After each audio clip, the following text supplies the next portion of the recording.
Abraham had this leap of faith, not because he has no reason to do that, okay?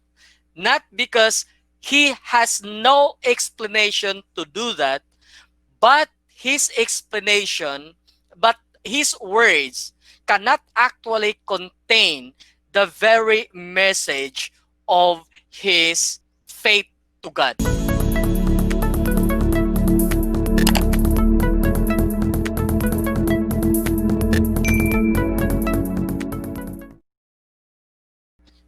We have to deal with the first question in the introductory: what is a human person? There are three perspectives here: the philosophical perspective, the theological perspective, and the Filipino perspective. Okay. Um, from a general point of view, let me introduce the first three persons considered to be, shall we say, influential in our study of the human person. One is from McCool, who says that the human person is a spirit in the world. So we are not just a physical body, but we have a spirit, and this spirit is embodied in our physical body. Okay? So because we are capable of self-reflection, that is a manifestation that we are a spirit. The second one is coming from Saint John Paul II, and he says that the human person is an experiential being. So we are rational, and our becoming rational leads us to process also our own experiences, and these experiences are the bedrock of our knowledge as a human person. And the third one is from Gripaldo, who says that we cannot isolate ourselves from other human beings. We are social, and we are historical and cultural beings. And given from those views, we recognize that we as spiritual beings have also a supreme spiritual being. So there is somebody supreme than us. And there are two perspectives of the human person. The first is the social, and the second is the historical perspective. In the social perspective, it is a perspective that is, shall we say, coming from philosophy, especially from, shall we say, um, ancient, medieval, modern, and contemporary philosophy. So here in the social perspective of the human person, um, the social interaction becomes our basis of our becoming social beings. So here, becomes what become the factors of the social interaction is the mingling or the interaction between the me or the I and the other. So when you say in philosophy, the me or the I, you are considered your own world. So apart from you is always the other. So your friend is the other, your mother is the other, your father is the other, anything outside of you is the other. Okay, so you yourself is your own world, the other is the other world. And here, what we are using as means to relate and to communicate is language.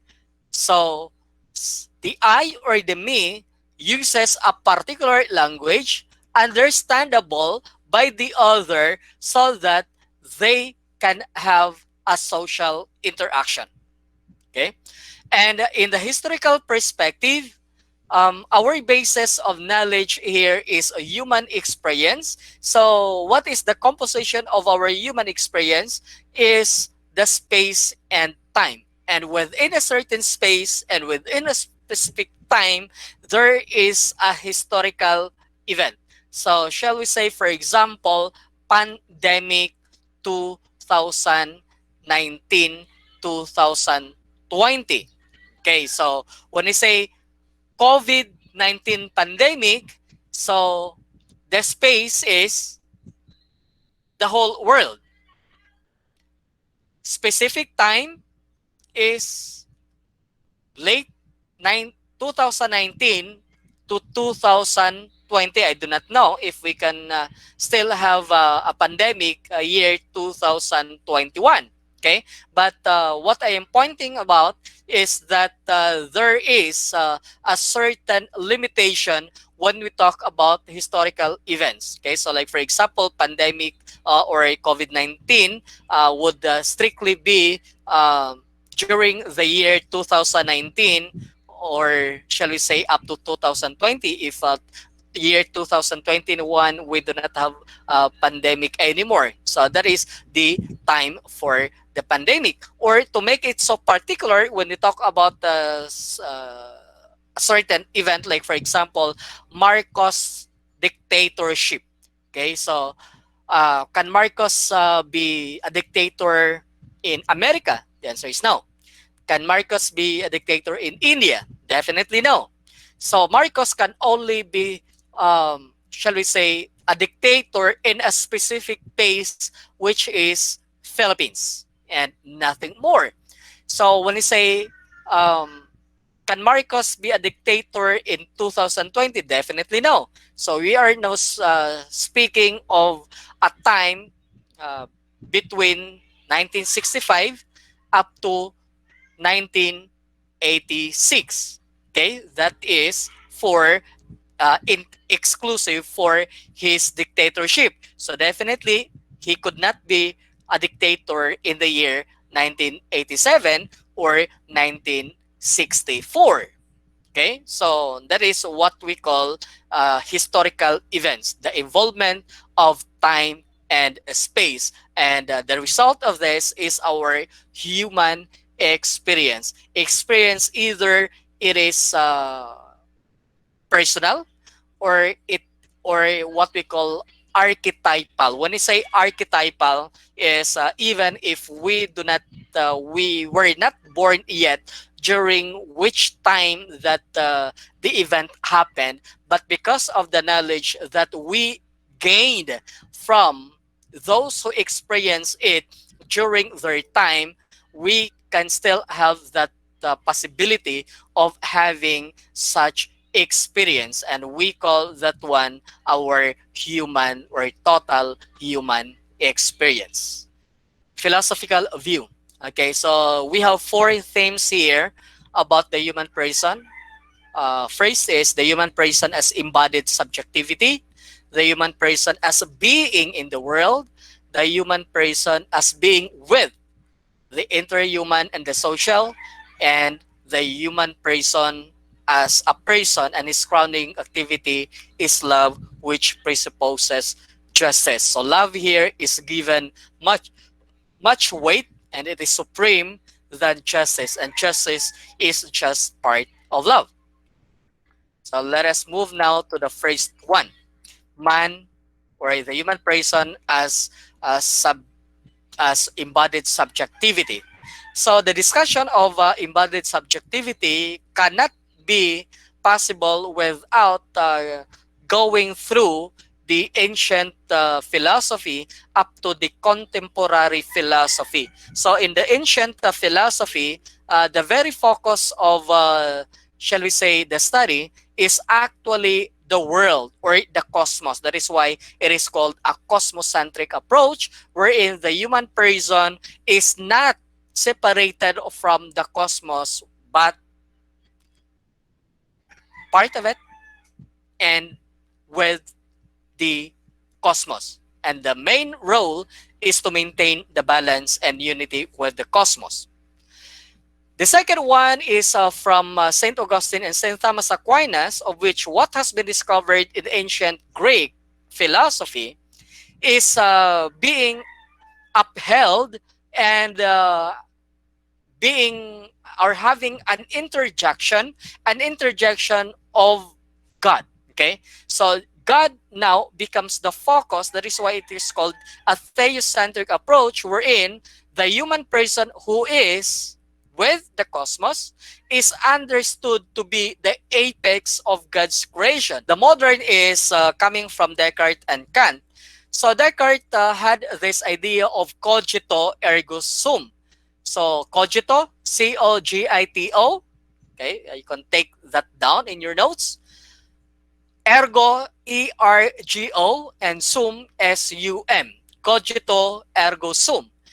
This comes from his, shall we say, methodic doubt, of which the one who is thinking is actually existing. It is because he doubted everything. Okay, but he thinks what leads to his doubting was his experiences of dreams, episodes of dreams, that as if his dreams are true. So I think we all experience that sometimes that when we dream and we wake up, it is as if that our dream is real, no? And we even perspire when we dream something that is terrible, as if that when we wake up, the dream is still there. So for Descartes, this kind of experiences are actually this kind of experiences is actually an experience of doubt. Okay, so we cannot anymore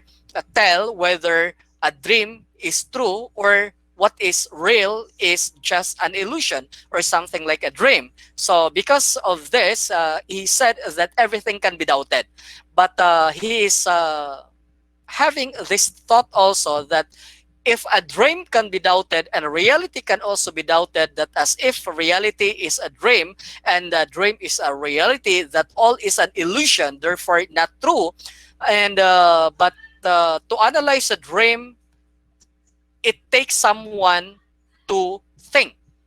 You cannot analyze when when you are not thinking, and you are not thinking when you are not using your rationality. Therefore, when you think something is doubtful, therefore that there is only one thing that cannot be doubted, and that is that act of thinking.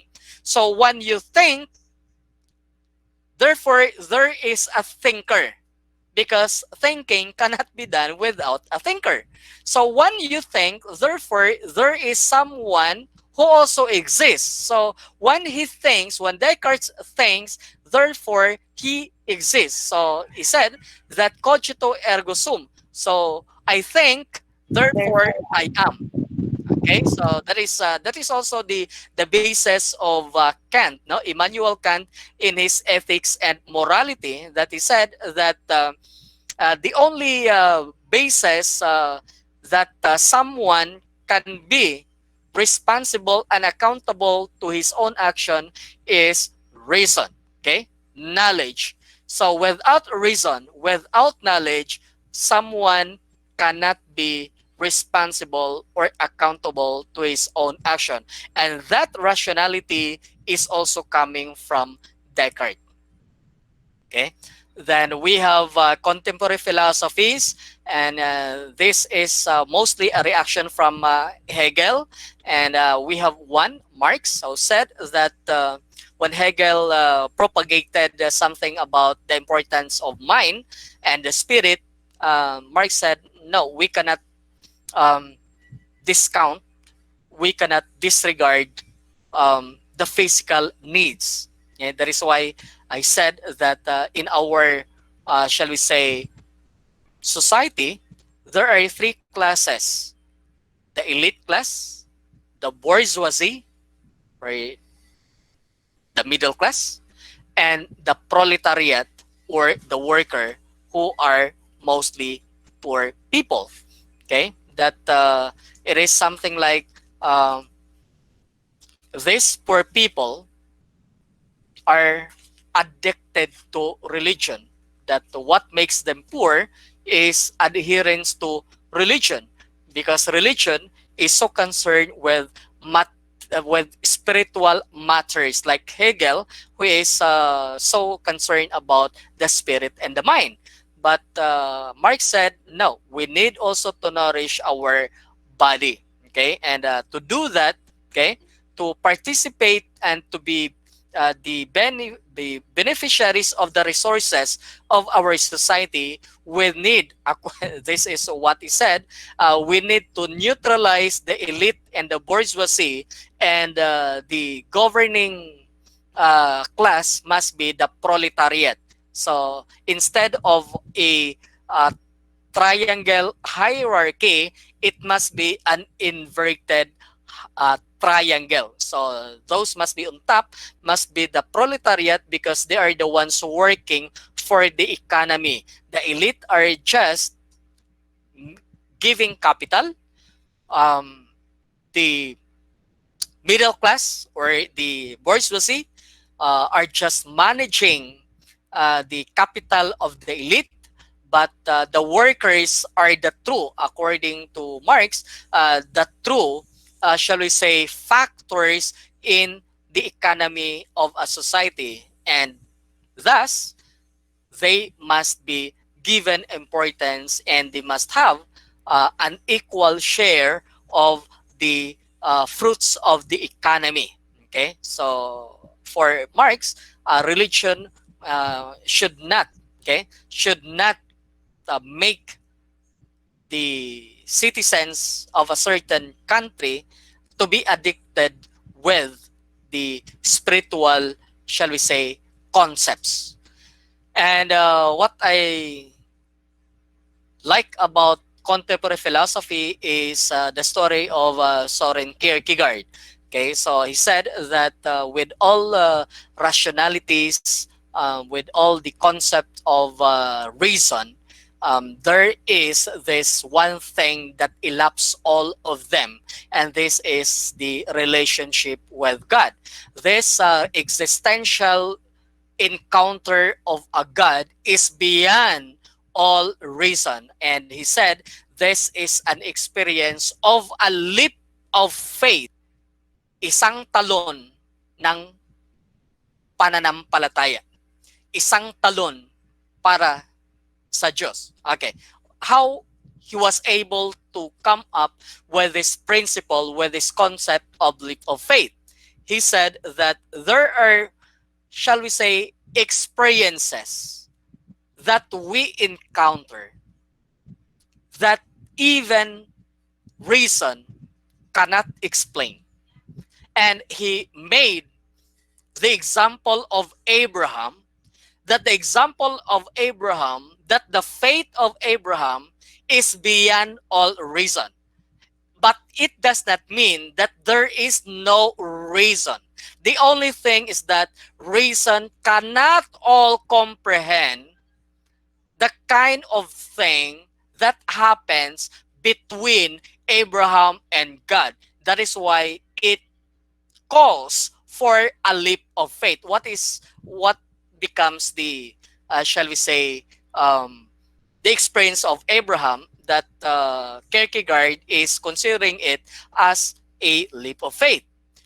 Please remember that Abraham had his successor at a very late age. Sarah was over 90 years old when Isaac was born. And because of this, Isaac became so special to them that even his other um, son, Ishmael, was being sent out in favor of Isaac. Okay, so please remember that this Abraham had also a concubine, no? Had a mistress, okay, the helper, the maid of Sarah, who is Hagar. But Hagar has no intention of becoming a mistress of Abraham. It was only the culture that time that when the master would ask you something, you have to do that without complaint, because slaves are just properties that time. Okay, and now we cannot do that. Okay, because we recognize that every human being has human rights. Okay, now um, because Isaac was so special, it pained, okay? It made Abraham suffer when God asked him to offer his only and beloved son, Isaac. But is there no reason as basis when he obeyed God? In the point of view of philosophy, there is a reason, but cannot grasp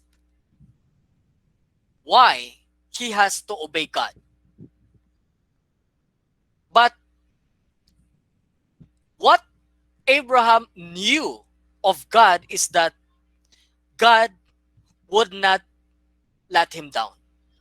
God would only will something that is good for him.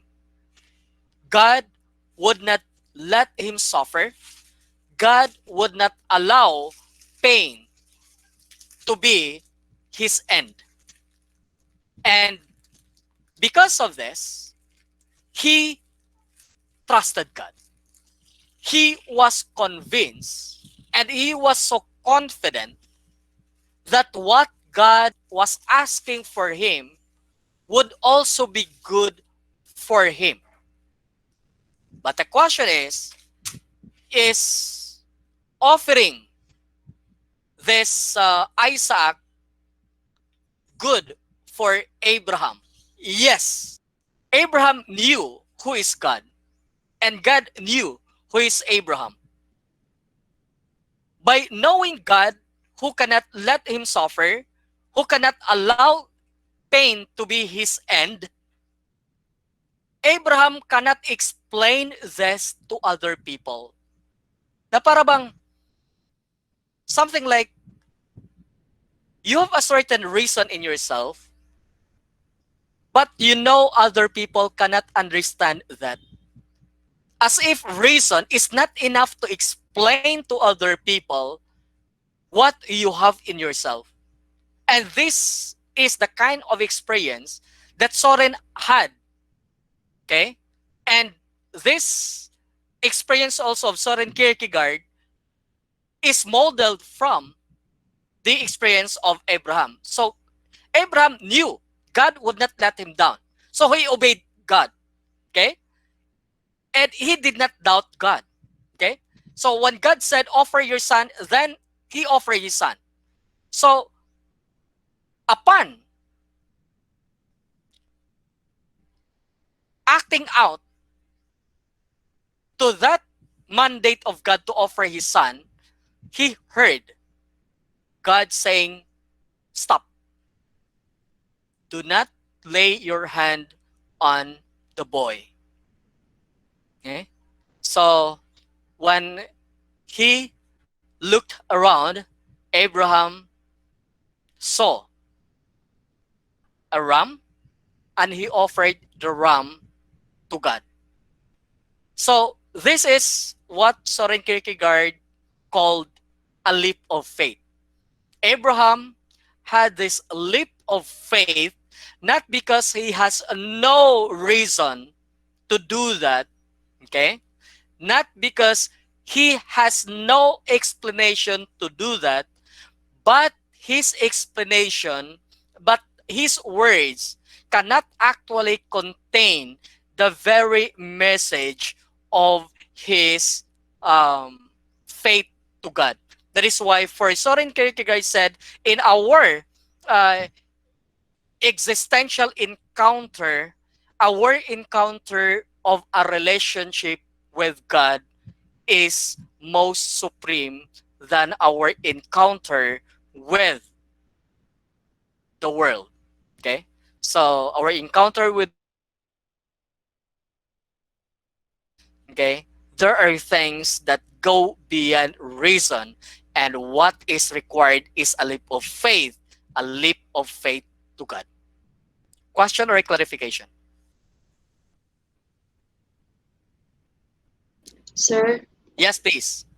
sa tumba po, sir, ano po yung binanggit niyo po kanina about sa pagkakaroon na ang more religious person is the proletariat people. Mm-hmm. Which is, yung mga proletariat po is sila po yung mga more religious person because syempre kailangan po nila ng katatagan or Mm. pagsasamahan which is parang they believe that it is the way or merong society na nag-organized by God's will.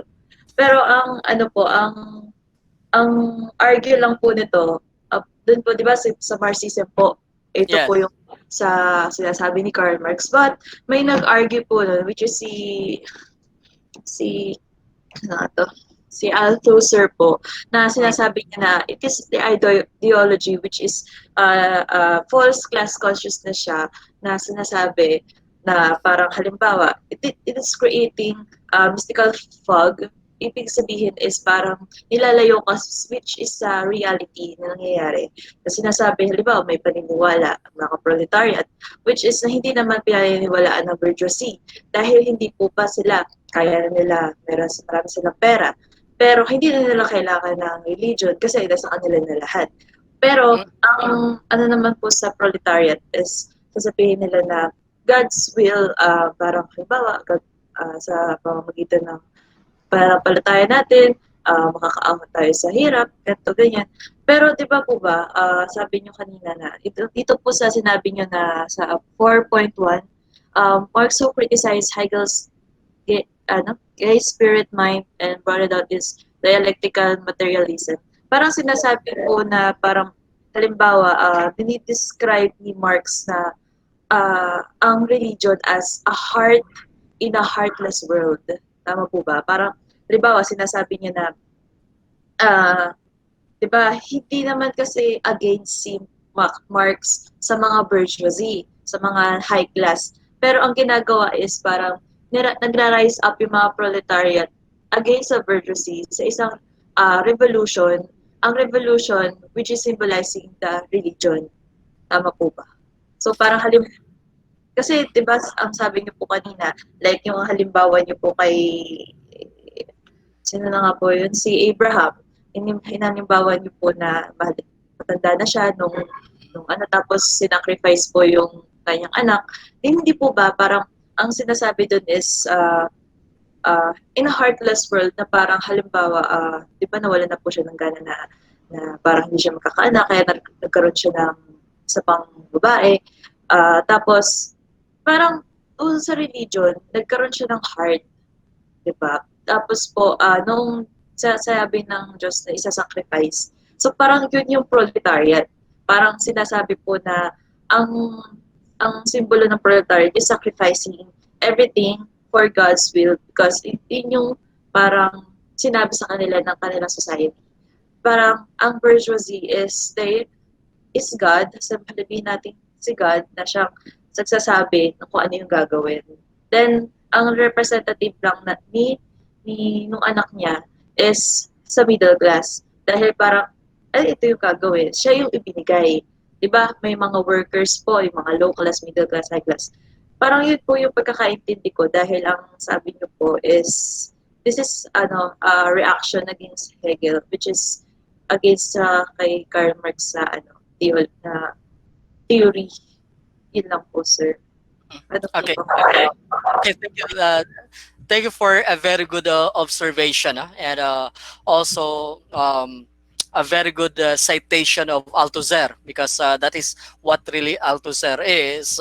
Shall we say, having a commentary on Marxism. Um, One, okay, Hegel did not talk about religion.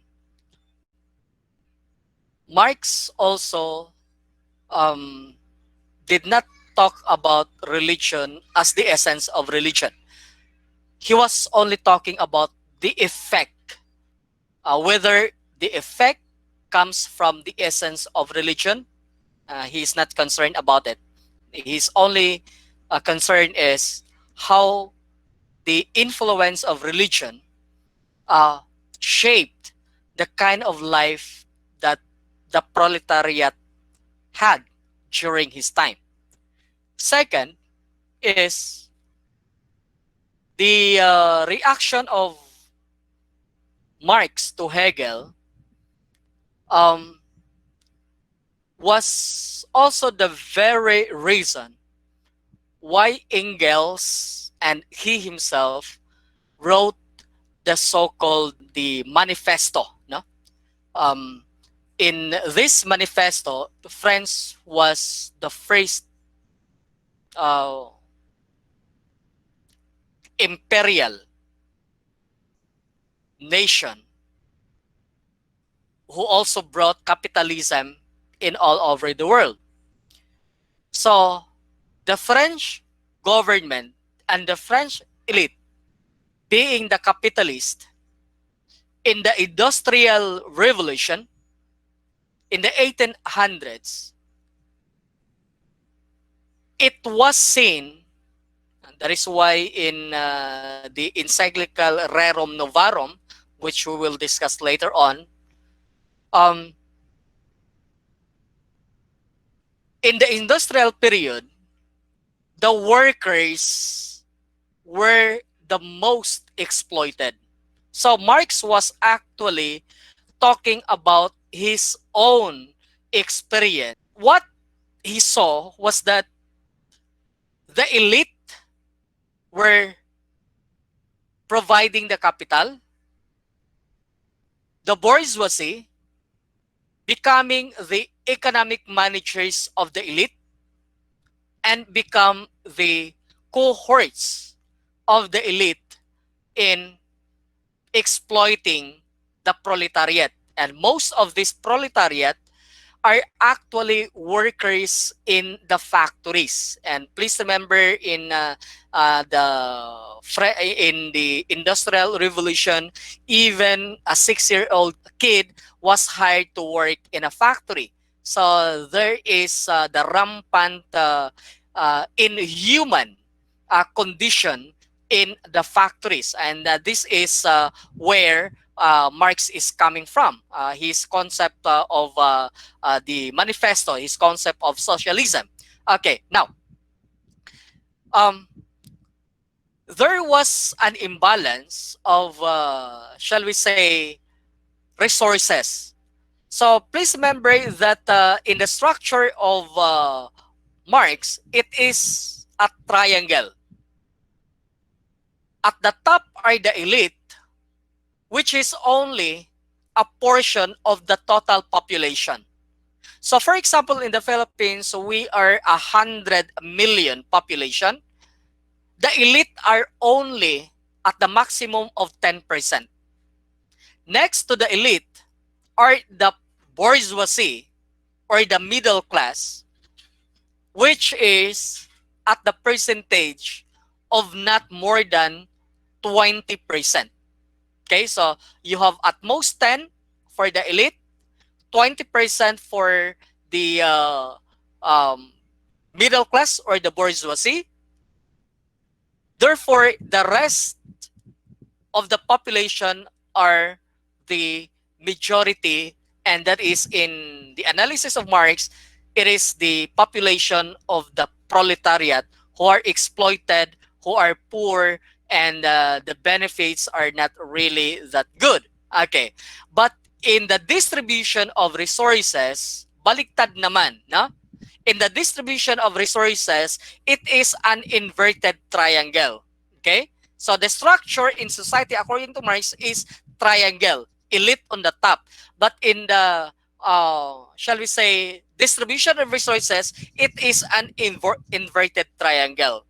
Those who are at top enjoyed the very, shall we say, chunk, the great chunk, okay, of the resources. Okay, so like for example in the Philippines, if we put the total wealth of the Philippines into 100%, those at the top, the elite, are having 90% of it, and the 10% are now being distributed to the bourgeoisie and to the proletariat. What becomes the relation of this to religion? Religion tried to comfort the poor by focusing on spiritual matters, and even to the point of neglecting the material needs. Like for example, the phrase that is becoming popular even up to our times now, aanhin ko yung pera, hindi ko yan madadala pag namatay. And those who are saying this are either belonging to the middle class or to the poor. But the elite do not have this kind of thinking. Why? Because material needs for the elite is as important as the spiritual needs. But because the poor cannot cope up with the material needs, they try to divert their attention with the help of religion to something spiritual. So like for example, and this is what Marx is reacting to. Okay? So like for example, when a worker is being given a salary of 400 pesos instead of 600 pesos, because our minimum wage now per day is 600 pesos, the worker is not going to fight against the employer to give him 600 pesos. Why? Because for him, for that employee, that 400 pesos is not that important.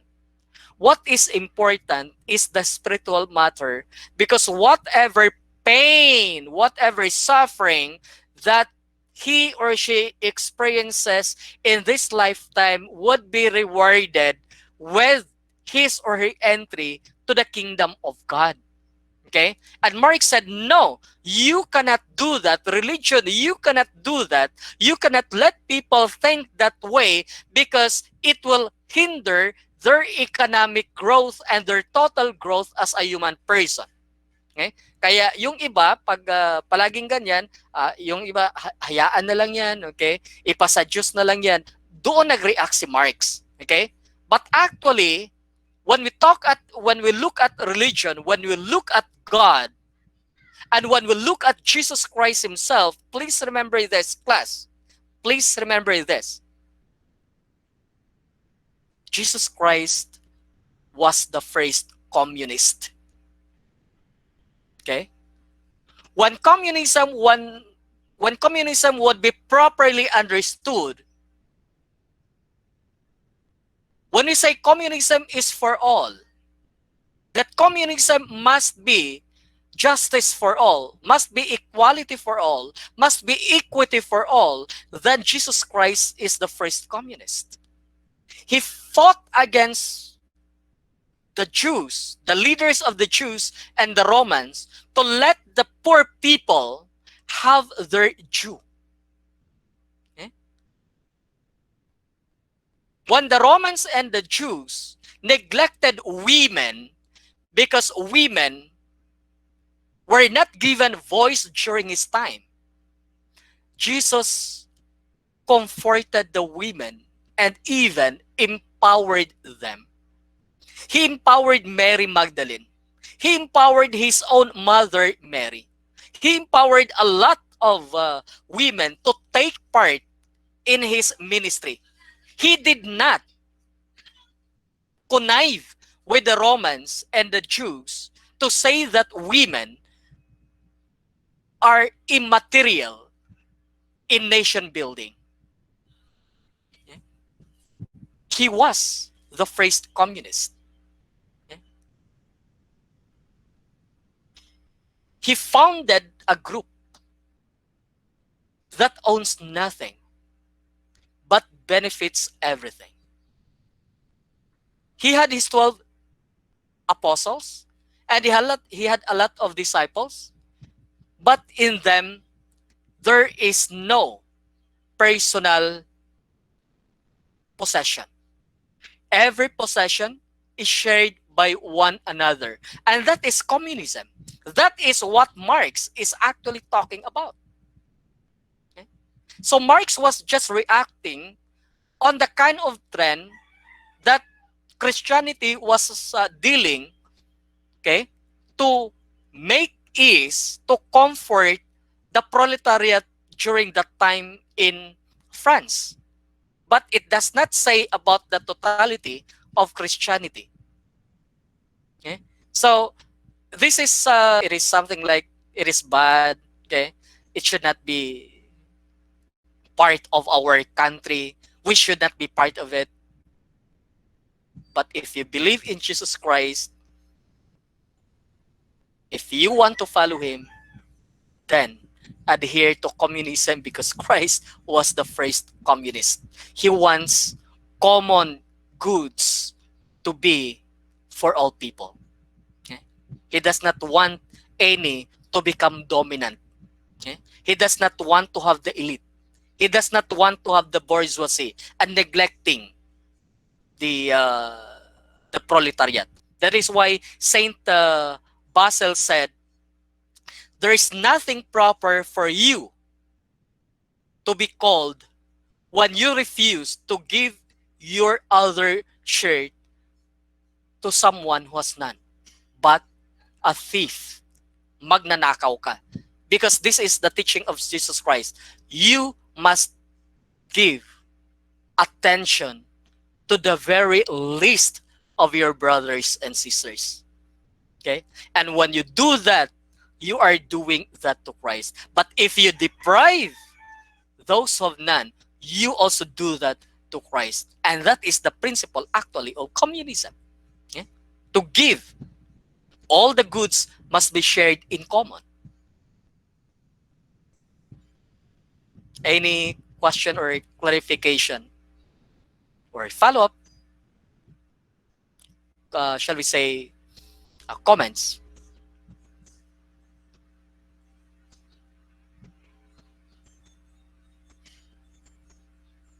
Hearing none, let us move. Okay na ba? Did I answer your question? Yes po. Okay po, sir. Which is, totoo nga po, si Jesus nga po yung unang communist. Kasi napag-aralan po namin yan sa theory namin. See? Yes, totoo po. Totoo po yan, sir. Pero not the kind of communism that Joma Sison is doing, ha? Yes po, sir. It is not the kind of communism. Christ is also against that kind of campaign. Actually, ano po, kitang-kita po pag binasa niyo po yung Bible, lalo na po sa part ng Matthew, makikita po doon kung ano yung parang movement na ginagawa ni Jesus nun. Kaya po yun. So dito, okay, so the actually the first theme, which is man or the human person as the embodied subjectivity. So dalawang terms lang to, guys, no? So those who are with me, okay? So subject is the actor, the one doing a certain act, and the object is the focus, not a thing. It is not a thing because reducing someone into a thing, we call that one objectification. Okay, but when I say object, that is just a focus. So, like for example, Maris is our focus of study now. Maris is an object, but not a thing. No? Just a focus of the study. And because I am the one doing that study, then I am the subject. So it is just a point of reference. So, for example, Maris, okay, is doing a study, and she's focusing on Samantha. Okay, so Maris now, okay, from that point of view, Marisa would now become the subject, and Samantha would now become the object or the focus. So that is how we have to understand about the terms object and subject. Okay. Okay. So when we say subject, okay, so it is the source of initiative or the source of action. Okay. So when we say that the human person is both subject and object, yes, it is possible because it is just a point of reference. So you can be a subject at the same time object. Okay, subject when you do the action, object when there's a ship of reference and the others is making you the focus. Okay, so when we say where is the object me? Okay, so we're talking about and the subject I. So we're talking about now things that it is just changing role, but not changing essence. No, it is just changing role, but not essence. Okay, so when we talk about the subject, we are actually talking about, shall we say, the components of the human person. No? So when we talk about what composes the human person, we are also composed with something that is beyond our physical body, which is part of the subject, and this is what we call rationality. That is why we are called not just an animal, but a rational animal. And this has something to do with the definition. If the human person is a rational animal, and that is the part of the subject, then what about our physical body? Okay, so this now goes to a certain dualism.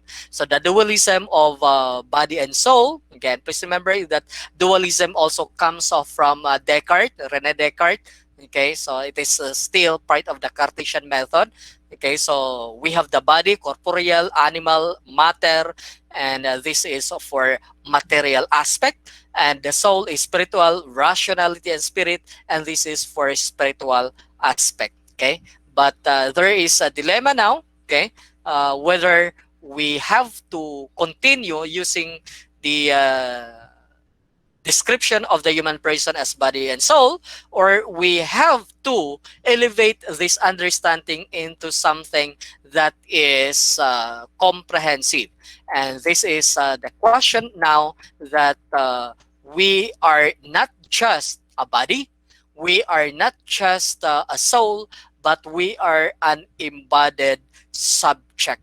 Okay, so we are an embodied subjectivity, meaning to say that all that we have here in soul, that is really descriptive of a subject, which is rational, spiritual, and spirit, okay, cannot also become possible without our body. So the body embodies the subject. Therefore, we as human persons are embodied subjectivity, meaning to say we have a core, we have a center, we have that source, which is an initiative and the meaning of our existence, and that is that subject part. Okay, and when we talk about the second thing, which is being in the world, okay, so when we say world, we are not just referring to the scientific data concerning the world, okay, uh, which is the planet Earth, okay, but it also includes to a certain place where we belong. Like for example, we belong to a society, we belong to a family, a country, okay, a classroom, a school, or the whole world, okay? Or maybe you belong to your boyfriend, the boyfriend becomes your world. You belong to your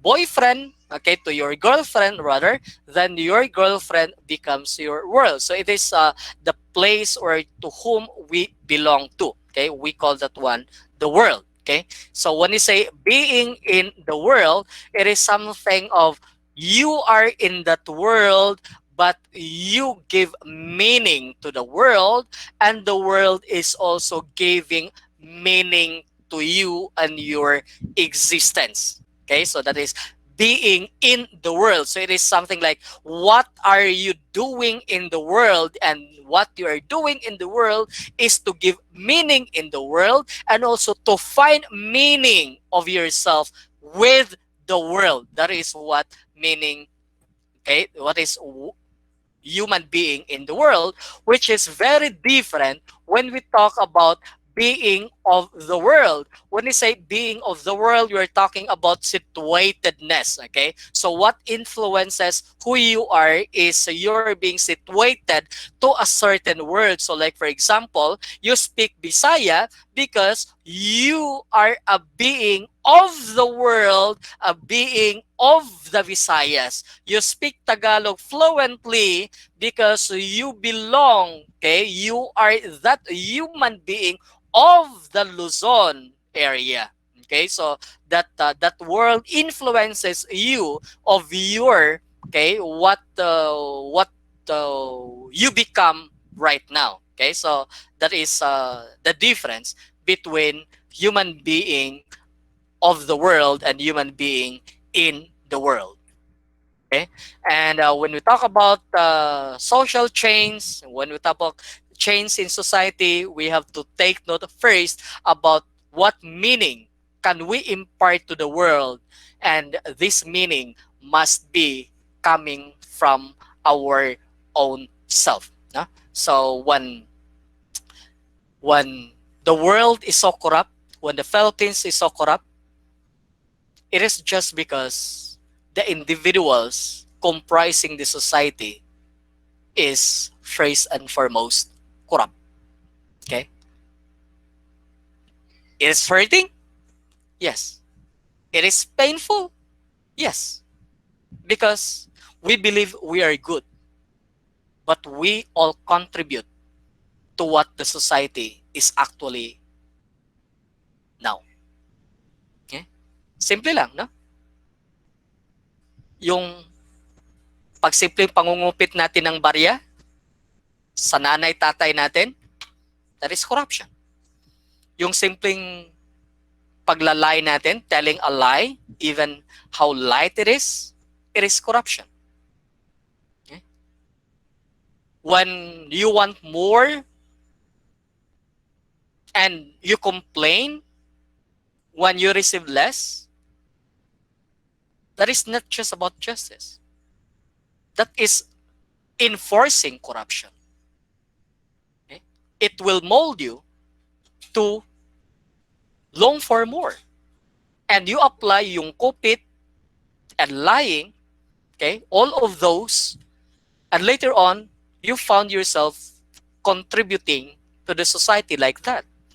Kaya, if you are having a position, you cannot escape from doing that because that is already what you are used to. Okay? Kaya pag napunta ka sa a government position, then that's it. Okay? So, and try to imagine this. All of those government officials who are corrupt, they come from Christian schools, more so Catholic schools. They know religion, they practice religion, okay? But they never tried or dared to change their own selves. Okay? So that is why it is so important that we know that we are human beings in the world and we are human beings of the world. Because the next thing to do is for us to become interconnected, to be social being. So we are not isolated beings. Hindi mo pwedeng masabi, I am telling a lie, but it is only me. It will not affect anyone. Um, I just got 10 pesos from the wallet of my dad. It will not affect the whole family because it is just 10 pesos. Yes. But the many times you do it, it will form your person. And the moment that you interact with someone, that relationship is also affected. Okay? So that interhuman relationship, that interhuman connectedness, that interhuman relationship is also bothered because of that kind of thing that is happening in you. And it will be passed on and it will influence others. Okay? Kaya yung kaibigan mo, makita na ginagawa mo yan, magkaiba kasing reaction. May iba na, ay, hindi ko gagawin yan. Okay? Pero yung iba naman, nakita, ay, astig nakakalusot magawa nga. Di ba? Yung mga ganun na tipo, there is an influence how little it is from you. Okay? And that influence would multiply, and you will see a lot of people doing what you're doing. Okay? That is the kind of thing that if you want to really change society, do not make it a grand campaign right away. Start it from yourself. Tanggalin mo yung pangungupit mo, tanggalin mo yung pag-cheat mo, okay? Tanggalin mo yung hindi maganda, okay? And it is really hard, but you have to try. And if you cannot do that, okay, others would also be influenced, okay, in their own ways. And that is how we have to contaminate the world if we want to change the world. Any question or reaction to this part? Hearing none, let us proceed. Okay. So I will not. Okay. So our being thrown into the world with others, the human person is the most phenomenon. No? So it is the event, the very good event that happens into the world. Okay, the existence of the human person, our being thrown into the world, and our being thrown into the world with other people. So our human relationship, that interpersonal relationship between me and the other, is the most sensible thing. There should be that interconnection between the I and the thou, the I and the other people. Okay, and what must be happening here must be a dialogue and not a monologue. Okay, so it should not be the I always. Okay, but the I must also listen to the thou or to the you. Okay, and it must not be, okay, as an I and an it, because when you say I and the it is considered a thing. Okay, so you are objectifying anything, including other people. So it should not be like that. But it must be a dialogue. It must be between human person. And you can become human person only when you listen to other human person. Do not dominate. Okay? Do not become dominant in any kind of relationship. That is where, okay, that is where, shall I say, a crack in relationship begins, when there is already a sense that others can see that someone is having dominance. All of the discussion, so that it is leading to the fifth one, which is the human person as the crowning activity, which is love presupposing justice. Okay, so this is actually a paradox. Okay, so for those who were with me during COSH 21, I was also discussing this, that it is like a conflicting idea. Huh? So, like for example, um, when a certain, shall we say, biblical passage would say that in order for you to find yourself, you have to lose yourself. Okay, so it is something like a man or the human person gains himself or herself by giving himself or herself to others. Okay, so it is a conflicting idea. How can you gain yourself when you are giving yourself?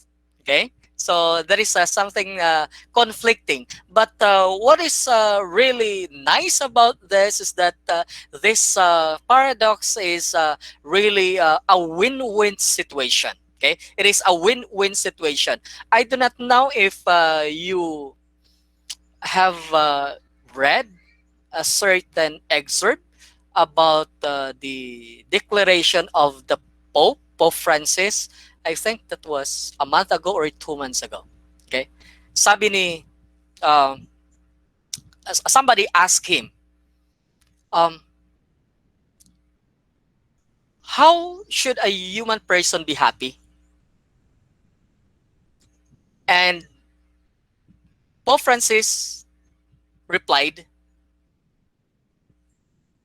the tree does not eat its own fruit. The river does not drink its own water. Thus, a human person should not be happy about his own happiness. That the source of someone's happiness must be the happiness of others. Like the tree becoming happy when its fruits are eaten by animals. Like the river becoming happy when its water are drunk by animals. So as a human person, and this is the rule of nature, we are existing to make others happy. That our own happiness must be the happiness of others. And for others to have happiness, you have to do something that makes others happy. And that is a Christian paradox. And this is also being adhered by Chinese people. No? So, sabi ng Chinese, a person has to become a sage within and a king without. Okay? So, sage within because he has to earn that knowledge. Okay? But a king without because his sage, his knowledge must be used to serve other people. Okay? So a king, okay, the very essence of the king is to serve and not to be served. Okay? Sage within because we need knowledge, and a king without because we need to serve. That our knowledge that we are working now, studying now, should be for the purpose of helping other people. This Christian paradox is actually developing uh, that love um, must be the very maximum of justice. No? So when you give justice, you are just giving the person his or her minimum due. Okay, but when you give love, you maximize the giving of justice to the other person. Okay, so for example, you want to buy vegetables because you need it for your meal, but you see the vendor, you know that the vendor is really poor, that when you buy vegetables, you see to it that the vendor becomes happy. So pwedeng bilhin mo lahat, okay, para umuwi na siya, or um, you do not ask for a change. So like for example, alam mong mahirap talaga, ang isang kilo ng talong is 60 pesos for example. You give 500, and because you see that the person needs your 500 more than you yourself, you give it to him and said, keep the change. Paying the goods, paying that talong for 60 pesos is justice. But saying keep the change because you know that the person needs that money more than you, that is a form of love. So when you love, you already give justice. When you say keep the change, you have already paid your talong.